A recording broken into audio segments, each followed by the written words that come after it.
Welcome to VVD news TV. ప్రజల కోసం ప్రశ్నించే గొంతునాయి. ముందుగా ఈ రోజు వార్తల్లోని ముఖ్యాంశాలు. నంద్యాలలో అర్ధరాత్రి దుండగుల వీరంగం, బైకులకు నిప్పు పెట్టి పరారు. ఫుట్పాత్ పై విషాదం, వృద్ధురాలిపై దూసుకెళ్లిన కారు. నంద్యాల టెక్కే మార్కెట్ యార్డ్ సమీపంలో ఘటన. నానమ్మ కళ నెరవేర్చిన నితీష్ రెడ్డి, బంగారు గాజులతో ప్రేమ కానుక. పోలీసులపై టీడీపీ కార్యకర్త వీరంగం, కానిస్టేబుల్ చొక్క పట్టుకుని దుర్బసలు. జపాన్లో భారీ భూకంపం, 6.9 తీవ్రతతో కంపించిన భూమి. కానూరులో హైటెన్షన్, దేవభక్తుని చక్రవర్తి అరెస్ట్. 20 రోజులైనా చిన్నారి జ్ఞానేశ్వరి జాడలేదు. చిన్నారి కోసం తల్లి కన్నీరు మున్నేరు. లంబాడా నేతల ఆందోళన, గాంధీ భవన్ వద్ద ఉద్రిక్తత.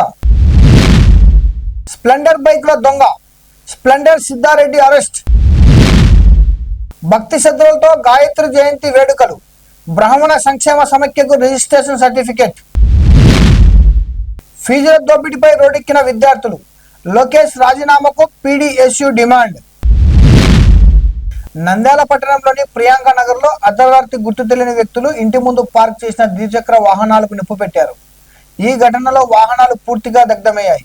మంటలు ప్రక్కనే ఉన్న ఇండ్లకు వ్యాపించి స్వల్ప నష్టం కలిగించగా స్థానికులు, అగ్నిమాపక సిబ్బంది వెంటనే స్పందించి మంటలను అదుపులోనికి తీసుకురావడంతో పెద్ద ప్రమాదం తప్పింది. పోలీసులు కేసు నమోదు చేసి దర్యాప్తు చేస్తున్నారు.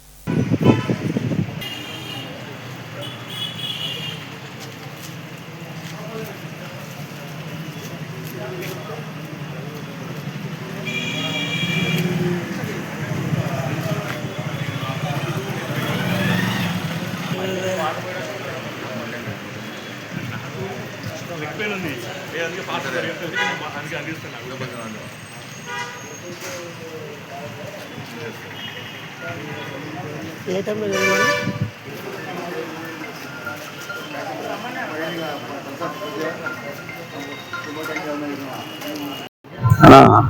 హబీబుల్లా అన్న నా పేరు. రాత్రి 1:10 మా ఇంటి ఎదురు పక్కింటి వాళ్ళు వచ్చి లేపిన మంటలు అవుతున్నాయి. అంటే నేను ఏమన్నా వేసే ఎంతసేమో త్వరగా వచ్చాను. వచ్చి చూస్తే కింద బైక్లు అంటున్నాయి, పెద్ద మంటలు వస్తున్నాయి. ఓ 10-15 నిమిషాల తర్వాత పై నుంచి నీళ్ళు వేయడము, చుట్టుపక్కల వాళ్ళందరూ హెల్ప్ చేస్తే మంటలు ఆర్పి కింద దిగేటప్పుడు ఆ బండి కొట్టి 6 బండ్లు కలిపింది.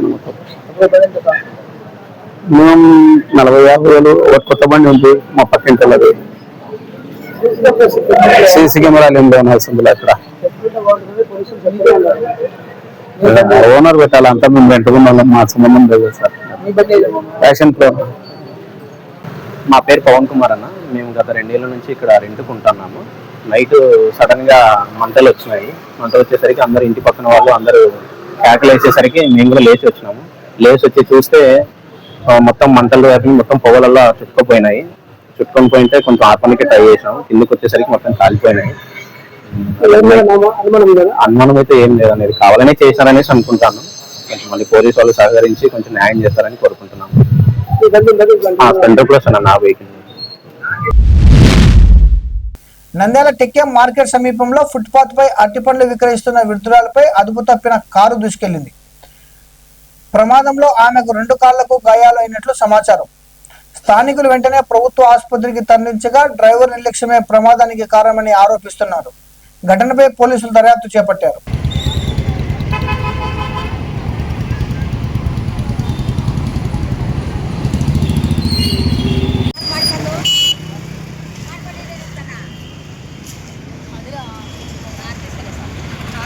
నా పేరు సింకులమ్మ సార్. నేను బాక్స్ టెక్కిలో పండ్లు అమ్ముకుంటా సార్.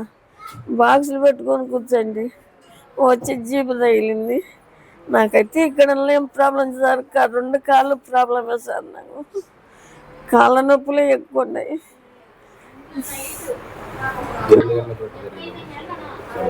గంటలు నాకు తెలియదు సార్.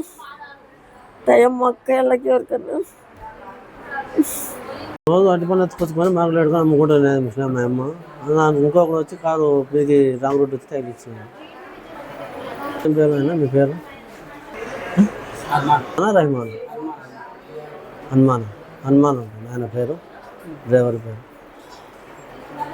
ప్రతిరోజు ఆటో ఎక్కించుకొని వచ్చి అమ్ముకొని ఇంటికి వచ్చేది ఆమె. నేను దింపిపోయిన 10 నిమిషాలు జరిగింది. తర్వాత ఫోన్ చేస్తే ఇక్కడికి వచ్చింది. అరటి పనులు వేసుకొని కంపలు పెట్టుకొని అమ్ముకుంటాను ముస్లాం. అరటి పనులు. టీమిండియా ఆల్రౌండర్ నితీష్ రెడ్డి తన సొంతూరు గాజువాకలో సందడి చేశారు. భారత్ తరపున ఆడాలన్న తన నానమ్మ కలను నిజం చేసిన ఆయన ఆమెకు బంగారు గాజులు కానుకగా అందించారు.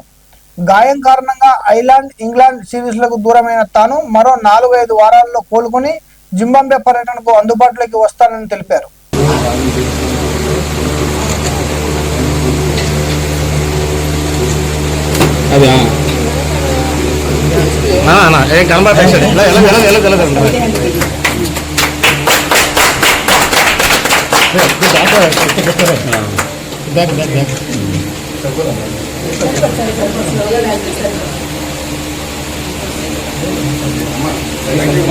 పడుకో మా చేత పడుకో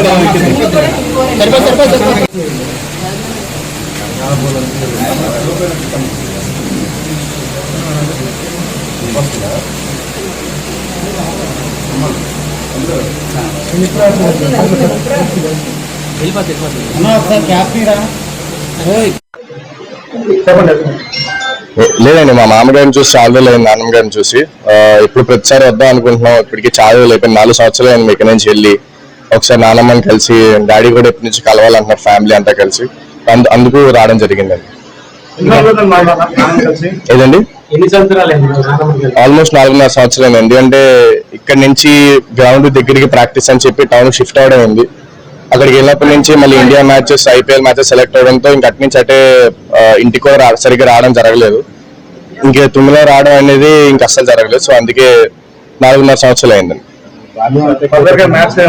చిన్నప్పటి నుంచి ఇక్కడే కోచింగ్ కి మాత్రం ఇక్కడ నుంచి రోజు డాడీ నేనే బయలుదేరేవాళ్ళ. అదొకటే కొంచెం కష్టంగా అనిపించేది, ఎందుకంటే వైజాగ్ ట్రాఫిక్ లో 1 గంట టైం పట్టేది వెళ్ళి రావడానికి. సో ఆ ఒక డెసిషన్, ఎందుకంటే ఇక్కడ డాడీ చాలా ఇష్టపడి ఇల్లు కట్టుకున్నారు. ఆయన ఇక్కడ ఉండకుండా అక్కడికి వెళ్ళడానికి రీజన్ ఏంటంటే, నాకు 2 పూట్ల ట్రైనింగ్ దొరుకుతుంది అక్కడికి వెళ్తే, ఇక్కడైతే 1 పూట ట్రైనింగ్ దొరుకుతుందని చెప్పి ఇక్కడ నుంచి వెళ్ళడం జరిగిందండి. ఫర్దర్ గా ప్రస్తుతానికి అయితే ఇంగ్లాండ్ టూర్ ఉందండి. కాకపోతే చిన్న ఇంజురీ వల్ల దాంట్ నుంచి రూల్డ్ అవుట్ అయ్యాను. ప్రస్తుతానికి 4 to 5 వీక్స్ అంటున్నారు. 4-5 వీక్స్ అయిన తర్వాత జింబాబ్వే సిరీస్ ఉంది, ప్రాబబ్లీ దానికి ఆడొచ్చు. జింక్ లో ఎక్కువ అడుగు చిన్నప్పటి నుంచి జింక్ లో చాలా బాగా అనిపించింది, ఎందుకంటే నా ఫస్ట్ గ్రౌండ్ నేను బ్యాట్ పట్టుకున్న అంత జింక్ లో నుంచే. నా ఫౌండేషన్ జింక్ నుంచి అని చెప్పొచ్చు. So thanks to my dad, ఎందుకంటే అప్పుడు డాడీ జింక్ గ్రౌండ్ తీసుకెళ్ళినప్పుడంటే ఇంతవరకు వచ్చాను కాదు. సో పేరెంట్స్ కి థ్యాంక్స్ చెప్పాలి. రీసెంట్ గా ఏ గేమ్ లో మంచి స్కోర్ చేశారు? ఫ్యూచర్ లో రీసెంట్ గా ఐపీఎల్ మంచి సీజన్ అయిందండి, 2026 ఐపీఎల్ సీజన్. ఇంకా ఫర్దర్ గా వరల్డ్ కప్ సిరీస్ ఉన్నాయి. సో దానికి మంచి పర్ఫార్మెన్సెస్ ఇస్తే మనకి మంచి ఛాన్సెస్ ఉంటాయి.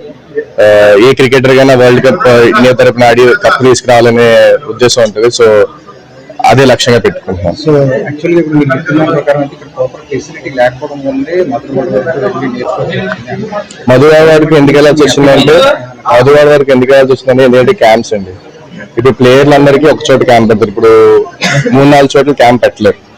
మనం ప్రైవేట్ గా చేసుకోవాలనుకుంటే జిమ్ గ్రౌండ్ మనకు ఉంది, ఇక్కడ కోచెస్ ఉన్నారు, మనం ప్రాక్టీస్ చేసుకోవాలి. కానీ టీం అంతతో కలిసి చేయాలంటే అందరూ ఒక దగ్గరికి రావాలి. కాబట్టి ఇక్కడ నుంచి మేము అక్కడ ట్రావెల్ అయ్యేవాళ్ళం. ఫెసిలిటీస్ లేక నేను కదా, జింక్ గ్రౌండ్ చాలా మంచి ఫెసిలిటీస్ ఉన్నాయి, బాల్స్ ఉన్నాయి, నెట్స్ ఉన్నాయి.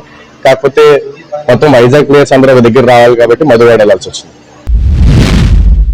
అనంతపురం జిల్లా రాయదుర్గంలో మద్యం మత్తులో టీడీపీ కార్యకర్త మారుతి పోలీసులపై దౌర్జన్యానికి పాల్పడ్డాడు. టీడీపీ ఎమ్మెల్యే కాల్వ శ్రీనివాసులు తనయుడు భరత్ పర్యటన సందర్భంగా కానిస్టేబుల్ చొక్కా పట్టుకుని దుర్భాషలాడిన ఘటన కలకలం రేపింది. ఘటనపై కేసు నమోదు కాలేదన్న విమర్శలు వ్యక్తమవుతుండగా చర్యలు తీసుకోవద్దని ఒత్తిళ్లు వచ్చినట్లు ఆరోపణలు వినిపిస్తున్నాయి.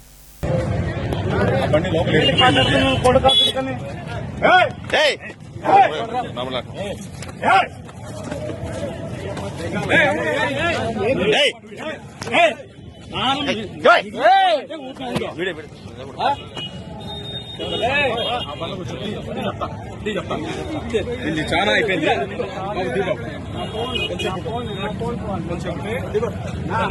ఉంటే అయిపోయింది.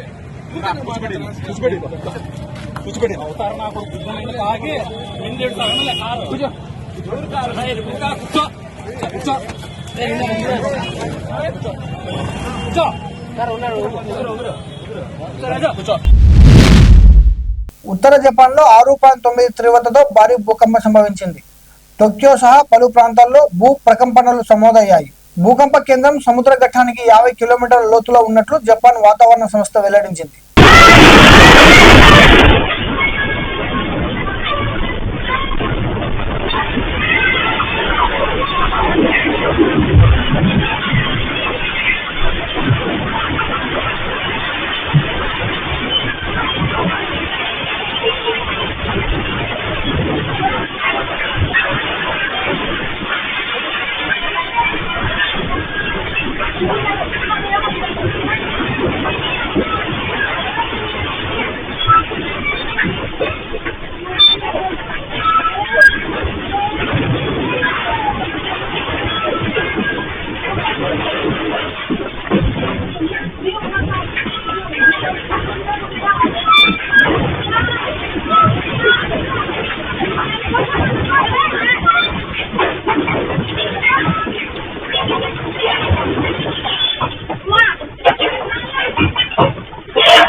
జిల్లా కానూరులో దేవభక్తుని వెంకటేశ్వరరావు విగ్రహం వద్ద మరమ్మతుల అంశం ఉద్రిక్తతకు దారితీసింది. తన తాతగారి విగ్రహం వద్ద పనులు చేపట్టిన దేవభక్తుని చక్రవర్తిని టీడీపీ నేతలు అడ్డుకోగా ఎమ్మెల్యే జోడే ప్రసాద్ సవాల్ విసిరారు.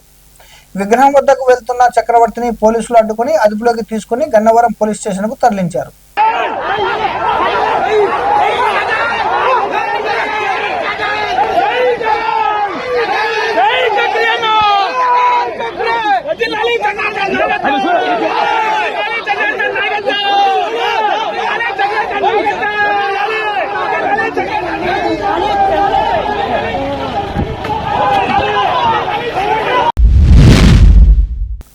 తునిలో అదృశ్యమైన చిన్నారి జ్ఞానేశ్వరి ఆచూకీ 20 రోజులు గడిచినా లభించలేదు.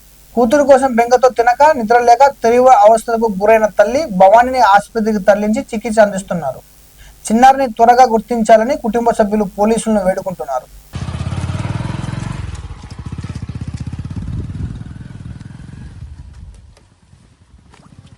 తునా నర్సీపట్నం అమ్మా, తునేనా?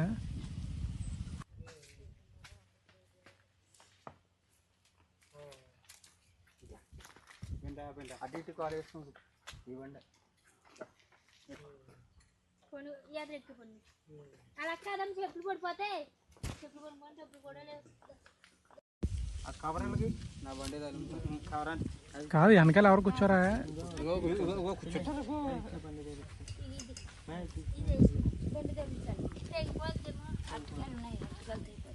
తెగిపోద్ది, ఎక్కువైతే లోడ్ ఎక్కువైతుంది, మళ్ళీ మధ్యలో ఇబ్బంది పడిపోతారా? తెగిపోతే కాయదు అవి. ఎదరెట్టుకుంటే పిల్లలకి తీసుకుంటారు. ఆ బండి తీసుకెళ్తాం. ఇంకో బండి మీద వెళ్ళండి, లేకపోతే 2 బండ్లు వస్తున్నాయా?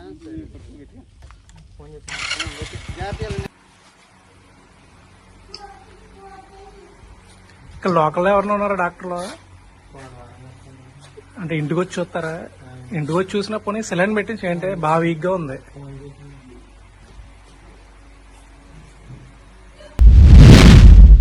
హైదరాబాద్ లో గాంధీ భవన్ ను ముట్టడించేందుకు యత్నించిన లంబాడా సామాజిక వర్గం నేతలను పోలీసులు అడ్డుకుని అరెస్ట్ చేశారు. మంత్రి పదవి హామీ అమలు చేయాలని, ఆ తర్వాతే బస్సు యాత్ర చేపట్టాలని వారు డిమాండ్ చేయడంతో అక్కడ ఉద్రిక్త పరిస్థితులు నెలకొన్నాయి.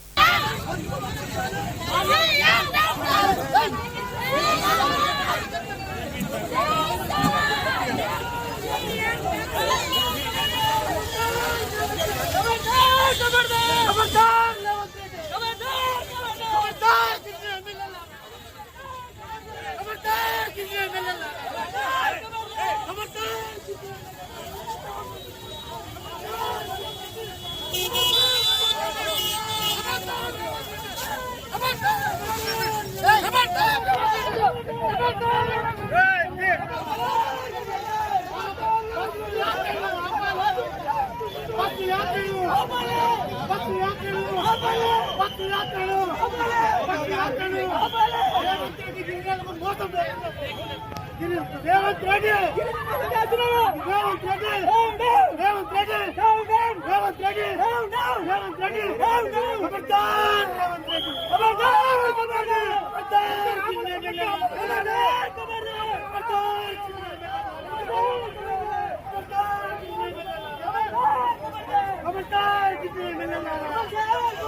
రాష్ట్రంలో మీరు ఎక్కడ తిరిగినా మీకు అడుగునా అడ్డుకుంటామని చెప్పి నేను సమానం తీసుకున్నా డిమాండ్ చేస్తా ఉన్నా.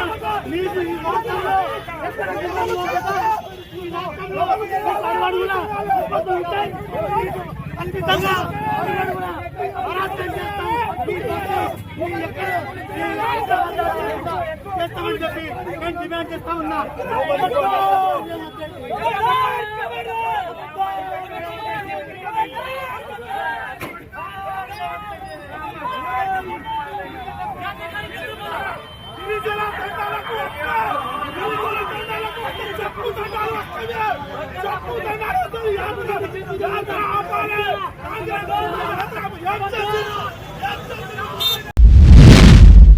కర్ణాటకలోని బళ్ళారిలో హీరో స్ప్లెండర్ బైకులను టార్గెట్ చేసి దొంగతనాలు చేస్తున్న సిద్ధారెడ్డిని పోలీసులు అరెస్ట్ చేశారు. ఆటో డ్రైవర్ గా పనిచేస్తూ బళ్ళారి, విజయనగర, చిత్రదుర్గ జిల్లాల్లో పలు బైకులను చోరీ చేసినట్లు గుర్తించారు. నిందితుని వద్ద నుంచి భారీ సంఖ్యలో మోటార్ సైకిళ్లను స్వాధీనం చేసుకున్నారు.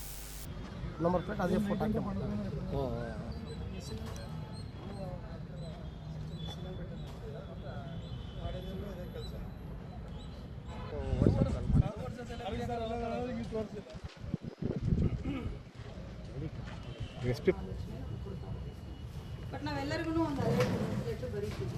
ಇಂಥದ್ದಿದ್ದಾಗ ಪ್ರತಿಯೊಂದು ಡಾಕ್ಯುಮೆಂಟ್ನ ತಾವು ಬರೆದಿಟ್ಕೊಳ್ಬೇಕು ಅಂತ.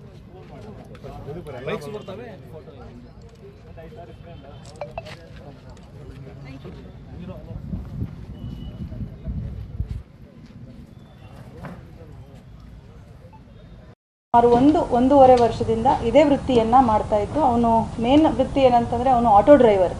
ಬಳ್ಳಾರಿ ನಗರದಲ್ಲಿ ಆಟೋ ಡ್ರೈವಿಂಗ್ ಮಾಡ್ಕೊಂಡಿದ್ದು. ಅವನಿಗೆ ಈ ಸೆಕೆಂಡ್ ಹ್ಯಾಂಡ್ ವೆಹಿಕಲ್ಸ್ ಯಾವ ಥರ ವರ್ಕ್ ಆಗುತ್ತೆ, ಬೈಕ್ಗಳ ಆಪ್ರೇಷನ್ಸು, ಡೂಪ್ಲಿಕೇಟ್ ಕೀಗಳು ಯಾವ ಥರ ಮ್ಯಾನೇಜ್ ಮಾಡ್ಬೋದು, ಅಥವಾ ಡೂಪ್ಲಿಕೇಟ್ ಆರ್ ಸಿ ಕಾರ್ಡ್ ಯಾವ ಥರ ಮಾಡ್ಬೋದು ಅನ್ನೋದು ಹೆಚ್ಚಿನ ಮಾಹಿತಿ ಅವನಿಗೆ ಸ್ವಲ್ಪ ತಿಳ್ಕೊಂಡಿದ್ದು. ಅದನ್ನು ಅವನು ಈ ಒಂದು ವೃತ್ತಿ ಅಂದರೆ ಕಳ್ಳತನವನ್ನು ಮಾಡಲಿಕ್ಕೆ ತುಂಬ ಅಚ್ಚುಕಟ್ಟಾಗಿ ಅದನ್ನು ಉಪಯೋಗಿಸ್ಕೊಂಡು ಒಂದು ವ್ಯವಸ್ಥಿತವಾಗಿ ಒಂದು ಮೋಡಸನ್ನು ಫಾಲೋ ಮಾಡಿಕೊಂಡು ಕಳ್ಳತನ ಮಾಡಿರುವಂಥ ಬೈಕ್ಗಳನ್ನು ಜನರಿಗೆ ನಂಬಿಸಿ ಮೋಸ ಮಾಡಿ ಇದು ಸೆಕೆಂಡ್ ಹ್ಯಾಂಡ್ ಸೇಲ್ ಮಾಡಿರುವಂಥ ಬೈಕ್ ಅಂತ ಹೇಳಿಬಿಟ್ಟು ಅವರಿಗೆ ಒಂದು ಸಣ್ಣ ಅಮೌಂಟಿಗೆ 20,000 to 25,000 ಅಮೌಂಟಿಗೆ ಮಾರಾಟ ಮಾಡಿರುವಂಥದ್ದು ನಮ್ಮ ತನಿಖೆಯಲ್ಲಿ ಕಂಡುಬಂದಿದೆ. ಈಗಾಗಲೇ ಸುಮಾರು 41 ಬೈಕ್ಗಳನ್ನು ಕಳೆದ ಒಂದು ಕೆಲವು ದಿನದಲ್ಲಿ ಅವನನ್ನು ಆಲ್ರೆಡಿ ನಾವು JC ಕೊಟ್ಟು ಪೊಲೀಸ್ ಕಸ್ಟಡಿಯಲ್ಲಿ ತಗೊಂಡು ವಿಚಾರಣೆ ಮಾಡಿ 41 ಬೈಕ್ಗಳನ್ನು ಅವನಿಂದ ನಾವು ರಿಕವರಿ ಮಾಡಿರುವಂಥದ್ದಿದೆ. ಇದರಲ್ಲಿ ಇನ್ವಾಲ್ವ್ ಆಗಿರುವಂಥ ಆರೋಪಿಯ ಹೆಸರು ಸಿದ್ದಾರೆಡ್ಡಿ ಅಂತ ಹೇಳಿ. ಇವನು Avambavi first cross road Siddareddy alias Splendor Siddareddy ಅಂತ ಹೇಳಿ. ಯಾಕಂದರೆ ಇವನು ಸ್ಪ್ಲೆಂಡರ್ ವೆಹಿಕಲ್ಗಳನ್ನೇ ಹೆಚ್ಚಾಗಿ ಕಳ್ಳತನ ಮಾಡ್ತಾ ಇದ್ದಂಥದ್ದು. ಅವನಿಗೆ ಅದರಲ್ಲಿರುವಂಥ ಒಂದು ಲೂಪ್ ಹೋಲ್ ಗೊತ್ತಿದ್ದು ಅದನ್ನು ಡೂಪ್ಲಿಕೇಟ್ ಕೀ ಯೂಸ್ ಮಾಡಿಕೊಂಡು ಅದನ್ನು ಇಗ್ನಿಷನ್ ಆನ್ ಮಾಡಬಹುದು, ಅಲ್ಲಿಂದ ಈಸಿಲಿ ಸಲೀಸಾಗಿ ತೆಗೆದುಕೊಂಡು ಹೋಗ್ಬೋದು ಅನ್ನುವಂಥದ್ದು ಇವನಿಗೆ ತಿಳಿದಿದ್ದು. ಸ್ಪ್ಲೆಂಡರ್ ಬೈಕ್ಗಳನ್ನೇ ಮಾರ್ಕೆಟಲ್ಲಿ ಅಥವಾ ಬೇರೆ ಜಾಗಗಳಲ್ಲಿ ಪಾರ್ಕ್ ಮಾಡಿದಾಗ ಇವನು ವಾಚ್ ಮಾಡಿಬಿಟ್ಟು ಅದನ್ನು ಕಳ್ಳತನ ಮಾಡುವಂಥದ್ದು. ಮಾಲೀಕರು ಬಿಟ್ಟು ಹೋದಾಗ ಯಾವುದಾದ್ರೂ ಕೆಲವು ಲಾಕ್ ಮಾಡಿರಲ್ಲ, ಕೆಲವರು ಕೀ ಬಿಟ್ಟು ಹೋಗಿರ್ತಾರೆ, ಅಥವಾ 1 ಗಂಟೆ 2 ಗಂಟೆ ಡ್ಯೂರೇಷನ್ಗೆ ಹೋಗಿರ್ತಾರೆ. ಇವನು ವಾಚ್ ಮಾಡಿ ಪ್ರಯತ್ನ ಪಡ್ತಾನೆ ಒಂದು ಡೂಪ್ಲಿಕೇಟ್ ಕೀ ಯೂಸ್ ಮಾಡಿಕೊಂಡು ಅದನ್ನು ಸ್ಟಾರ್ಟ್ ಮಾಡಲಿಕ್ಕೆ. ಸ್ಟಾರ್ಟ್ ಆದ ತಕ್ಷಣ ಅದನ್ನು ತೊಗೊಂಡು ಹೋಗಿ ಮುಂದಿನ ಅವನ ಕಾರ್ಯಾಚರಣೆ ಆಗ್ತದೆ. ಹಳ್ಳಿ ಕಡೆ ಹೆಚ್ಚಾಗಿ ಅವನು ಟಾರ್ಗೆಟ್ ಮಾಡ್ತಾ ಇದ್ದಂಥದ್ದು ಹಳ್ಳಿ ರೈತರನ್ನ, ಹಾಗೆ ಆಂಧ್ರ ಕಡೆಗೆ ಕೂಡ ಸೇಲ್ ಮಾಡಿರುವಂಥದ್ದಿದೆ. ಅವ್ರಿಗೆ ಸೆಕೆಂಡ್ ಹ್ಯಾಂಡ್ ಬೈಕ್ ಅಂಥೇಳಿ 20,000 to 25,000 ಅದನ್ನು ಮಾರಾಟ ಮಾಡಿರುವಂಥದ್ದು. ಹಾಗಾಗಿ ಯಾರೂ ಕೂಡ ಅವನನ್ನು ಸಂಶಯ ಪಟ್ಟಿರೋದಿಲ್ಲ, ಯಾಕಂದರೆ RC ಕಾರ್ಡ್ ಜೊತೆಗೇನೆ ಮಾರಾಟ ಮಾಡಿರುವಂಥದ್ದು. నంద్యాల ప్రథమనందిలోని గాయత్రి అమ్మవారి ఆలయంలో జిల్లా బ్రాహ్మణ సంక్షేమ సమైక్య ఆధ్వర్యంలో వేదమంత్ర గాయత్రి అమ్మవారి జయంతి వేడుకను భక్తి శ్రద్ధలతో నిర్వహించారు. ప్రత్యేక అభిషేకాలు, అలంకరణలు, ప్రసాద వితరణలు చేపట్టారు. ఈ సందర్భంగా జిల్లా బ్రాహ్మణ సంక్షేమ సమైక్య రిజిస్టర్ సర్టిఫికెట్ను జిల్లా రిజిస్టర్ బి అశోక్ చేతుల మీదుగా అధ్యక్షుడు శ్రీ అరవింద ప్రసాద్కు అందజేశారు. అనంతరం జిల్లా రిజిస్టర్ను ఘనంగా సత్కరించారు.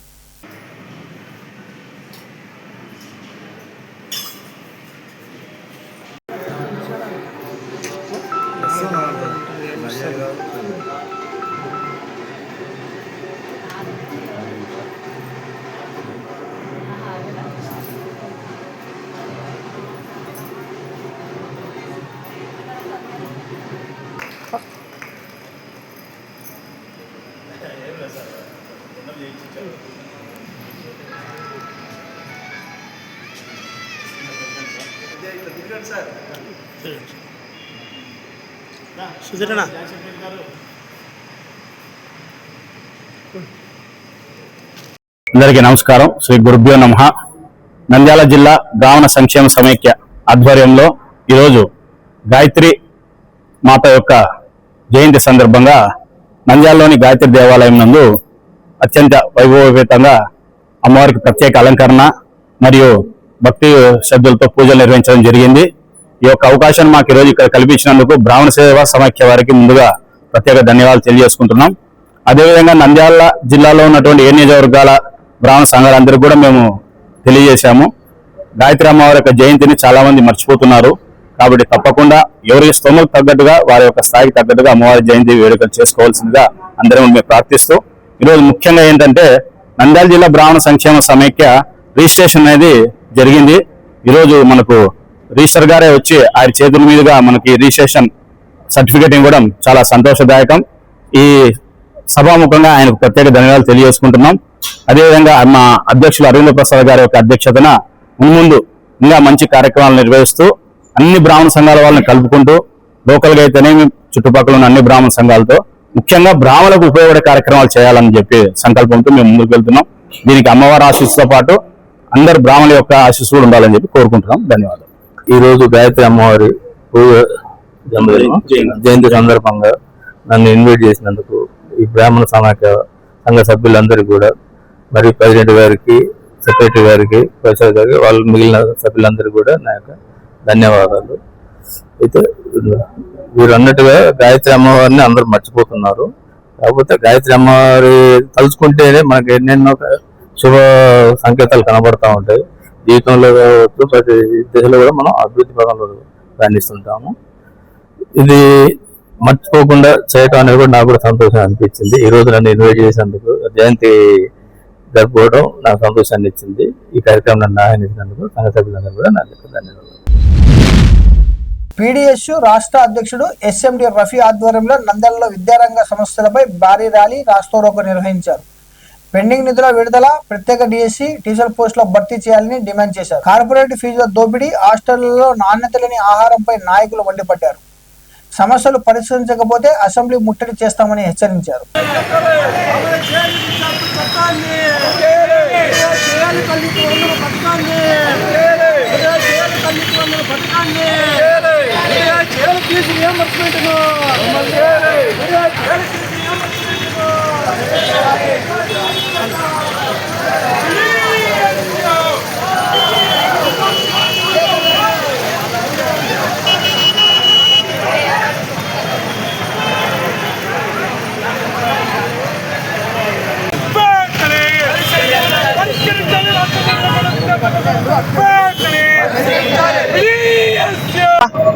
రాష్ట్రంలో విద్యారంగ సమస్యలు పరిష్కరించాలని కోరుతూ ఈ రోజు పీడీఎస్ ఆధ్వర్యంలో రాష్ట్ర కరవతంలో నిర్మల జిల్లా సెంటర్ వద్ద నిరసన ధర్నా చేపడుతున్నాం. ఈరోజు రాష్ట్ర ప్రభుత్వం అధికారం చేపట్టి 2 ఏళ్లైనా విద్యారంగ సమస్యలు పరిష్కరించడం పూర్తిగా గాలి వదిలేసింది. ఈ రోజు నారా లోకేష్ యువగలం తాజా సాక్షిగా ఏదైతే అధికారం చేపడితేనే జీవో నెంబర్ 77 రద్దు చేస్తానని చెప్పి 2 ఏళ్లైనా నేటి వరకు జీవో నెంబర్ 75 కాదు, రాష్ట్రంలో ఉన్న 6,400 కోట్ల రూపాయల బకాయిలు కూడా విడుదల చేయడంలో నారా లోకేష్ పూర్తిగా వైఫల్యం చేశారు. ఈ రోజు పెరిగిన ధర అనుగుణంగా కాస్మెటిక్ మెచ్చాలు పెంచంటే ఈ ప్రభుత్వం కాస్మెటిక్ మెచ్చాలు కాదు, ఏదో ఒక హాస్టల్ విద్యార్థికి 55 రూపాయలు ఇస్తున్నారు, కానీ ఖైదీలకు 100 రూపాయలు ఒక రోజు ఇస్తారు. ఈ రోజు విద్యారంగం మీరు ఎంత మటు చూస్తారో స్పష్టంగా అర్థమవుతుంది. ఈ రోజు రాష్ట్ర వ్యాప్తంగా కార్పొరేట్ ప్రైవేట్ పాఠశాలలో విచ్చలవిడిగా అనేక రకాల పేర్ల మీద విద్యార్థుల నుంచి స్కూల్ పేర్ల మీద, డ్రస్సుల పేర్ల మీద, యూనిఫామ్ పేర్ల మీద, బుక్కుల పేరు మీద వేలాది రూపాయలు దోచుకుంటుంటే కూటమి కూటమి ప్రభుత్వం కనీసం చెల్లం లేకుండా జీవో నెంబర్ 199 ఏదైతే తమిళనాడు సీఎం ముఖ్యమంత్రి గారు అమలు చేశారో ఈ రాష్ట్రంలో ఉన్న ముఖ్యమంత్రి మీరు ఎందుకు అమలు చేయాలని ప్రశ్నిస్తారు. ఈ రోజు మీరు అమలు చేసేది కాదు, ఏదైతే భాష్యం విద్యా సంస్థల అధినేత అంటే భాష్యం రామకృష్ణ గారికి, అలాగనే నారాయణ విద్యా సంస్థలు లాంటి మంత్రికే మీరు విద్యా సంస్థలు ఇచ్చే ఈరోజు కార్పొరేట్ శక్తుల్లో మీరు చేతులు పెట్టుకుని తప్పనిచ్చి ఈరోజు స్కూళ్ళల్లో ప్రభుత్వ స్కూల్లో అభివృద్ధి చేయడంలో పూర్తి వైఫల్యం. రాష్ట్ర వ్యాప్తంగా ఉన్న ప్రభుత్వ పాఠశాలలో ఖాళీగా ఉన్న టీచర్ పోస్టులు భర్తీ చేయాలా. నేటికి ప్రభుత్వ పాఠశాల ప్రారంభమై దాదాపు 20 అయినా నేటి వరకు పాఠ పుస్తకాలు సగం పైన కూడా అందడం లేదని చెప్పి మేము ఆరోపణ తెలియజేస్తున్నాం. తక్షణమే పీడీఎస్ ఆధ్వర్యంలో రాష్ట్రంలో ఉన్న విద్యార్థి సమస్యలు పరిష్కరించకపోతే అసెంబ్లీ ముట్టడి హెచ్చరిక చేస్తున్నాం. మీరు విద్యారంగ సమస్యలు పరిష్కరించలేదు కాబట్టి మీరు లోకేష్ బాబు గారు తక్షణమే మీరు రాజీనామా చేసి మీరు ఇంట్లో ఉంటే బాగుంటుందని హెచ్చరిక జారేస్తున్నాం. మరిన్ని అప్డేట్ కోసం చూస్తూనే ఉండండి వివిడి న్యూస్ టీవీ, ప్రజల కోసం ప్రశ్నించే గొంతునే.